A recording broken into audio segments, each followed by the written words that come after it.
వేదిక ముందున్న రైతులకు, రైతు సోదరులకు, సోదరీమణులకు, పాత్రికేయులకు అందరికీ కూడా పేరు పేరున నా హృదయపూర్వక నమస్కారములు.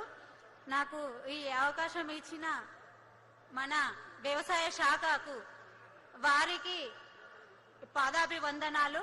మా పేరు వచ్చేసి లావణ్య రమణారెడ్డి. మాది నాగర్ కర్నూలు జిల్లా తెలకపల్లి మండల్ కారువంగ గ్రామం. మేము 2002 నుంచి సేంద్రియ ప్రకృతి వ్యవసాయం చేస్తున్నాము. ప్రకృతి వ్యవసాయం ఎందుకు చేస్తున్నాము? ఇప్పుడు సేంద్రియ వ్యవసాయం చెయ్యండి అని ఇప్పుడు మన ప్రభుత్వాలు చెప్తున్నాయి.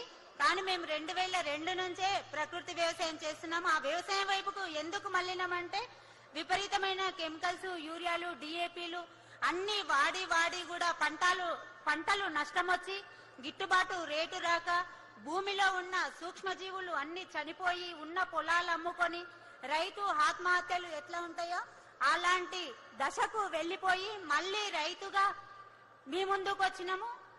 ఈ వ్యవసాయం చేయడానికైతే మాకు మా వారే స్ఫూర్తి. మా మామయ్య టీచరు. మేము వ్యవసాయ కుటుంబం నుంచి వచ్చిన వాళ్ళమే. అయినా కూడా వ్యవసాయం చేయాలనే ఇష్టంతోనే మేము ప్రకృతి వ్యవసాయం వైపు వచ్చినాము. మాకు అప్పుడున్న 20 ఎకరాలలో 10 ఎకరాల పొలం అమ్ముకోవడం జరిగింది.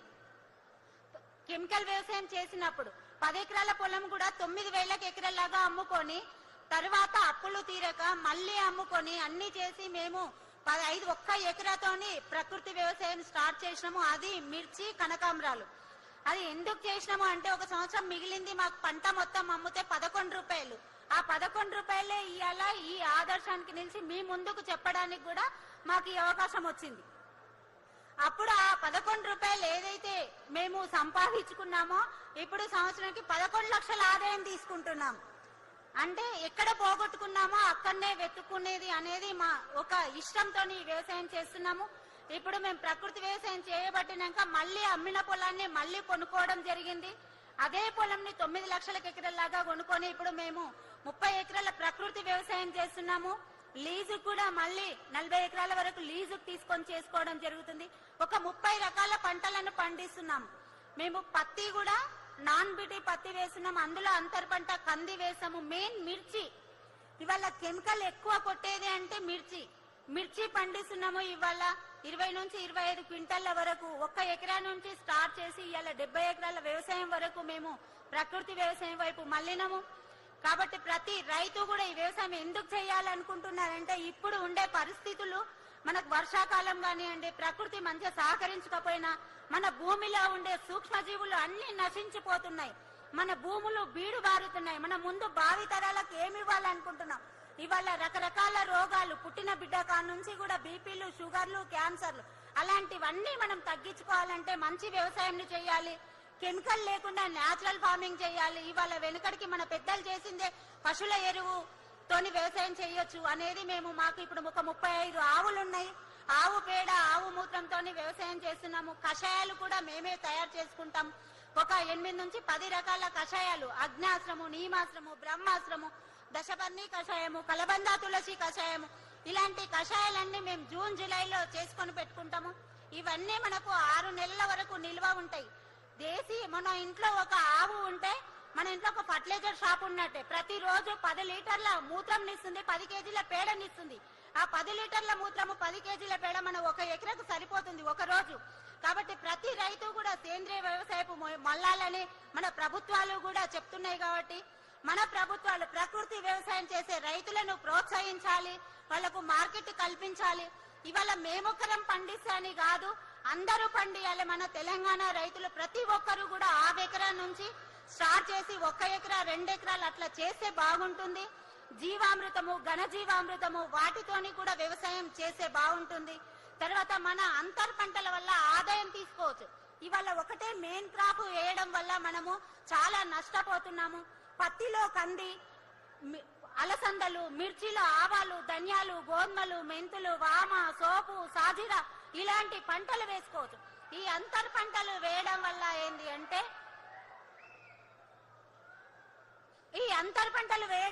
ఏంది అంటే మన మిర్చిలో మెయిన్ క్రాప్ కి ఎన్ని తెగుళ్ళు వస్తాయో ఈ అంతర్ పంటలు వేయడం వల్ల మనము చాలా తెగుళ్లను నివారించుకోవచ్చు. ఇవాళ బార్డర్ క్రాప్ ఆవాలేస్తే అది పచ్చని పంట 4-5 ఫీట్లు పెరుగుతుంది. ఆ పచ్చని పంటకు మనకు తేనెటీగలు కందిరీగలు విస్తృతంగా వస్తాయి.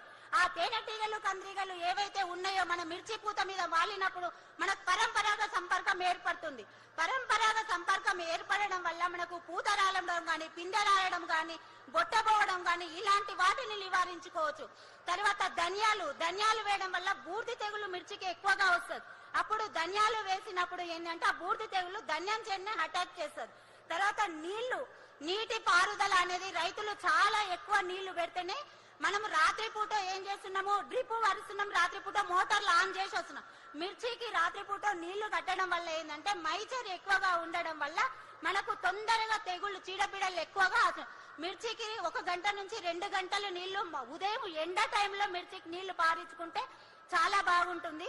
తర్వాత సోంపు కూడా ఇది 4-5 ఫీట్లు పెరుగుతుంది. దానికి కూడా మనకు రకరకాల మనకు మేలు చేసే పురుగులు వస్తాయి కాబట్టి వాటిని మనం మిర్చిని కాపాడుకోవచ్చు. తర్వాత మనం ఈ వామ కూడా మనకు చాలా తెల్లని పూత గాని తెల్లటి పూత వస్తుంది. ఆ పూతకు కూడా మనకు తెల్లదోమ గాని, పచ్చదోమ గాని, నల్లి గాని ఆ వామ పూతకు అటాక్ చేసి మనకు మిర్చికి చాలా తక్కువగా ఉంటుంది. తర్వాత మేము మిర్చి మార్కెటింగ్ ఎట్లా చేసుకుంటున్నామంటే ఇవాళ చాలా మంది రైతులు మమ్మల్ని చాలా హేళన చేసిన వాళ్ళే, గ్రామంలో వెలివేసేటంత హేళన చేసిన వాళ్ళే. ఎక్కడో ఒక సన్మానం చేసిందంటే అక్కడ 10 అవమానాలు జరిగినట్టే మాకు. ఆ సన్మానాన్ని కూడా మేము చిన్న చూపుతోని సన్మానించుకొని పోయేటోళ్ళం. ఇప్పుడు గర్వంగా చెప్పగలుగుతాం. ఎందుకంటే ఒక రైతును గవర్నమెంట్ కూడా గుర్తిస్తుంది అంటే దానికి కొంచెం గౌరవం రైతుకు పెరుగుతుందని అనుకోవాలి.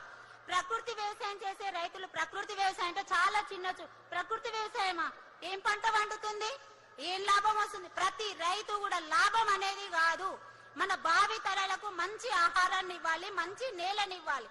ఇవాళ చాలా మంది రైతులు ఏంటి అంటే డాక్టర్లు, టీచర్లు, ఇంజనీర్లు, అమెరికాలు, లండన్లు, కెనడాలు, కానీ వ్యవసాయం ఎవరు చేయాలి, పంట ఎవరు పండియాలి?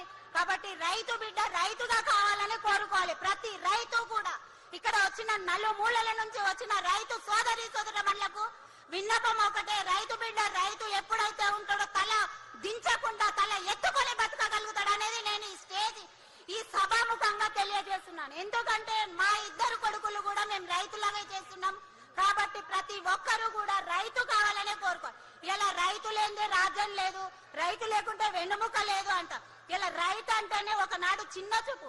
నేను అనుభవించిన మాది. ఏ ఫంక్షన్లకు వెళ్ళినా కూడా ఏ వ్యవసాయం చేస్తావమ్మా నువ్వు, ఏం పండిస్తావమ్మా నువ్వు, మీరు ఎంత పండించినా ఇంతే కదా, మీ ఆస్తి ఇంతే కదా. ఇలా ఆస్తి అంతస్తు కాదు, రైతుకున్న గౌరవము ఎవరికీ లేదు. ఇవాళ ఇక్కడ వచ్చి కూర్చున్నామంటే మనకు ఎవ్వరు సెలవు ఇవ్వని అవసరం లేదు, మనము సెలవు ఇచ్చుకొని ఇక్కడ వచ్చి కూర్చుంటున్నాము హ్యాపీగా. అదే ఒక గవర్నమెంట్ ఆఫీసర్ అయితే వాళ్ళకి ఎంత మంది సెలవు ఇవ్వాలి, వాళ్ళు ఎంత స్వేచ్ఛగా కూర్చుంటారు ఇక్కడ ఒకసారి ఆలోచన చేయండి. నాకు ఈ అవకాశం ఇచ్చిన ప్రతి గవర్నమెంట్ వాళ్ళకి గాని, మన రాష్ట్ర ప్రభుత్వానికి గాని, మరి వ్యవసాయ శాఖకైతే పేరున ధన్యవాదాలు సార్. రైతుకు నాకు ఏ ప్రోత్సాహాలు ఎవ్వరు ఏనాడు 1 రూపాయి ఇవ్వలేదు. నాకు ఒక్కటే నేను కోరుకునేది, అమ్మ నాకు స్టేజ్ మీదకి వస్తే అవమానించకుండా 4 మాటలు మాట్లాడనివ్వండి. ఎందుకంటే ఒక్క రైతన్న తయారైతాడు, ఒక్క రైతన్న ప్రకృతి వ్యవసాయం వైపు వెళ్తాడు. ఎందుకంటే ఏ రైతు కూడా మాలాగా కష్టపడకూడదు, అందరూ సంతోషంగా ఉండాలని అంటే ప్రకృతి వ్యవసాయం గానీ సేంద్రియ వ్యవసాయం వైపు మళ్ళాలి. ఇప్పుడు వడ్లకు 500 బోనస్ ఎట్లా ఇస్తున్నారో ప్రకృతి వ్యవసాయం పండించే ఉత్పత్తులకు మన గవర్నమెంట్ బోనస్ ఇస్తే రైతులు ముందుకు రావడానికి అవకాశం ఉంటది. ఇవాళ పప్పు దినుసులు పండియమంటున్నారు. పప్పు దినుసులు పండించిన రైతులకు మార్కెటింగ్ చాలా ఇబ్బంది ఉంది.